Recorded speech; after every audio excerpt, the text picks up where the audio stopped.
So tonight I'm going to share my experience with stopping smoking. And like I've mentioned before, I say stopping because I didn't quit smoking, I stopped. Okay.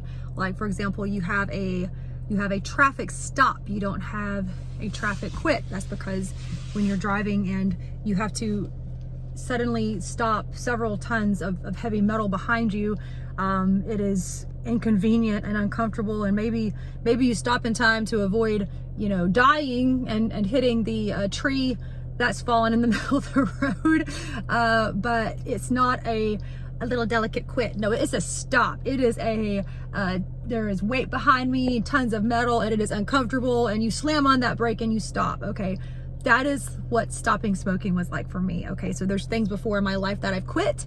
For example, I quit staying up late because I was tired the next day. I made a decision, oh, okay, we're not gonna stay up late anymore. I decided to quit drinking wine because it made me fat and lazy.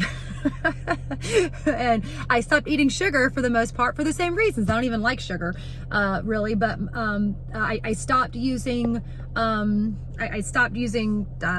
heavy facial creams because it made me break out, and I'd rather have wrinkles than pimples if I had to choose. So I stopped wearing little shorty shorts to work because it was unprofessional. All right, my point is, those are things that honestly I just quit. Okay, I quit all those things. It was like, oh, you wake up one day and you say, hey, this isn't working for me anymore, and so you make a decision and you just don't do it anymore. There's not a lot of effort involved. It's just like, oh, okay, so we're not going to do this anymore. We decide just to quit.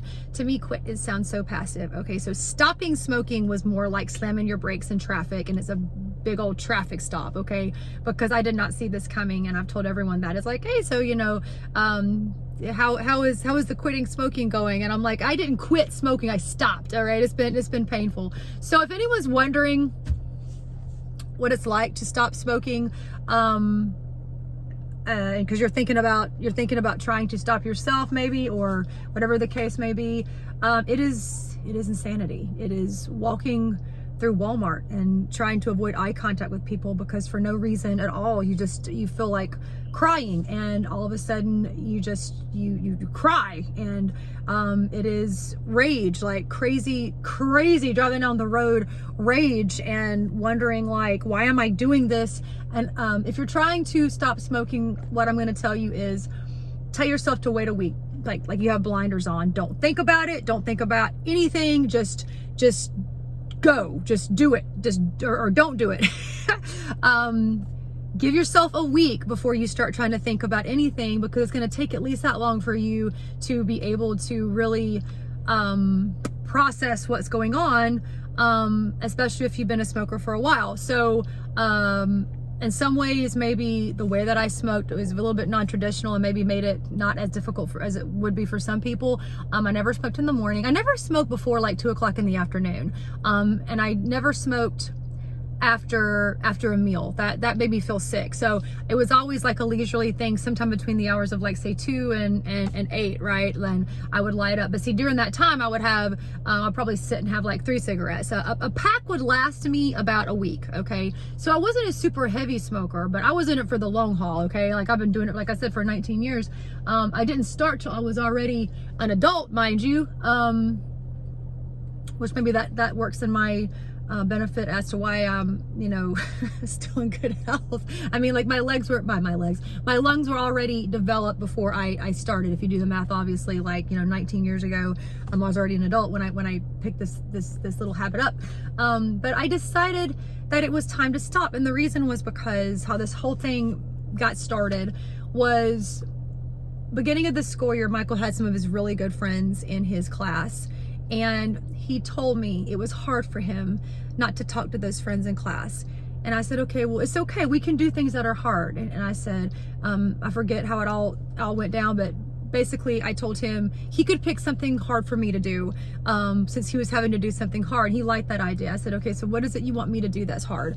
Never in my wildest dreams did I think this child was going to turn to me and say, stop smoking. And I was like, wow, okay, yikes, okay. So he's doing his hard. His hard is having to not talk in class. He's been doing very well with it. And my hard is I stopped smoking, and I had no idea how hard it was going to be. Because like I said, there's a lot of things I've quit, which like I said, is to me sounds like kind of a passive soft word, like you just quit something, right? And I thought smoking was going to be like that. I thought I was just going to quit smoking and just going to put it down and no big deal.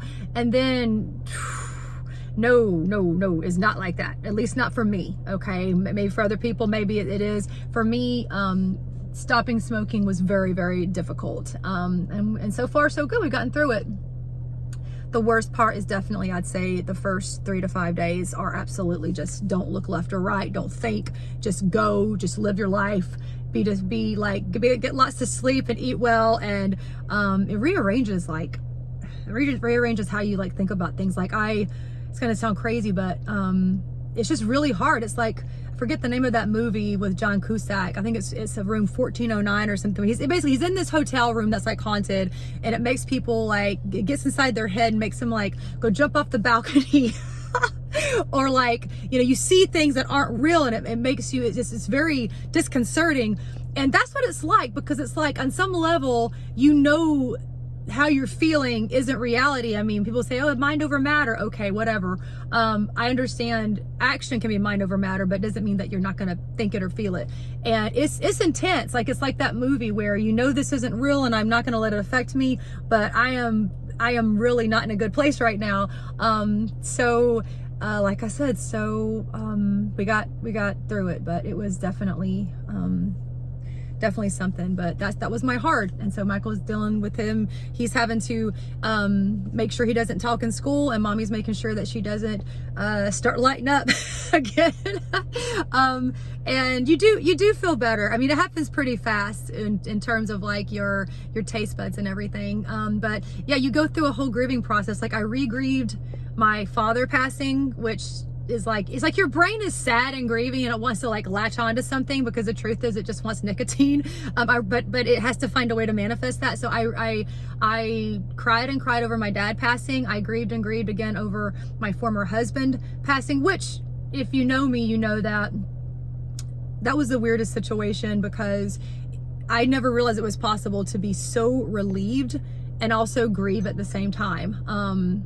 When I found out, this is a side note, when I found out Mike had passed, given the situation, in some ways I was so relieved. And then also I grieved so hard, just devastated over what could have been and what wasn't. And anyone who's curious, Mike did pass 2 weeks after getting the COVID shot. So he had gotten a booster. So, I know he had a lifestyle in the past that people will say, oh, maybe he was already compromised or whatever. Well, I also know a lot of athletes who were not compromised, not personally, but I'm saying there's been a lot of statistics where people have gotten that shot and then also had blood clots and heart attacks and didn't have any compromised situation. Anyway, I'm down a rabbit hole now. But anyway, you go through all kind of emotions, and you start thinking about things, and like you remember things, and you grieve things that should have already been completely over and done with, and they are, but you go through it again, and then like you just ride down the road for no reason at all, sometimes just crying, and then it passes, and then it's better. And then after about the first week you start feeling better, and you start tasting things really intensely and better. And